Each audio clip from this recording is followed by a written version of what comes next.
তোমরা কেমন আছো? ঠিক মতো লেখাপড়া করছো? করতে হবে, নকল আর হবে না। কৃষি পরীক্ষার আগের দিন এসএসসি পরীক্ষার্থীরা যা করে। এই যে দেখেন, এটা হলো এক ধরনের ঘাস, কেউ বলে জাঙ্গা ঘাস, কেউ বলে দুলফয় ঘাস। এটি হলো গো খাদ্য, এটি গরু খায়। আরো একটা জিনিস দেখাই, এদিকে আসেন। এই যে এটা হলো এক প্রকার জৈব সার, এটি গাছের জন্য উপকারী। কিন্তু একটু ভালো করে দেখান, একটু ভালো করে দেখান। এটি হলো, এটি গরুর পিছন দিয়ে বের হয়, কিন্তু যদিও এটা এক প্রকার সার, যেটাকে বলে জৈব সার। এটা গাছের জন্য বেশ উপকারী। এটিকে মানে মাটির সাথে মিশিয়ে গাছের গোড়ায় দিলে খুব ভালো গাছের ফলন হয়।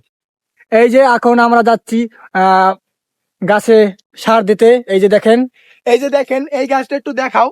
এই গাছে অনেকে সার দিয়েছে, এই কারণে ওইটা ফল ধরেছে। কিন্তু এই যে পাশের গাছটা, এই পাশের গাছটায় কেউ সার দেয়নি এবং তাই এটা কোনো ফল হয়নি। এখন আমি আপনাদের প্র্যাকটিক্যালি দেখাবো কিভাবে সার দিতে হয়, আমি দিয়ে দেখাচ্ছি। এই যে এদিকে আসো, এদিকে আসো, ঘুরে চলে আসো। এই যে এখানে বসবেন, বসার পর এই একটু গুঁড়ো করতে হবে, যদিও আমার হাতে লাগবে এই জন্য আমি গুঁড়ো করলাম না। আমি এরম এই যে হাজাইয়া এইভাবে দিয়ে দেবেন। তো এইভাবে দিলে মনে করেন এইটা ফল হইবে।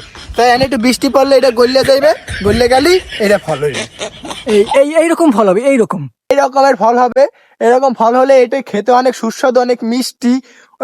প্রথম প্রথম একটু তিতে লাগে, অত কিছু হয় না, কারণ তিতা থেকে মিষ্টি হয়।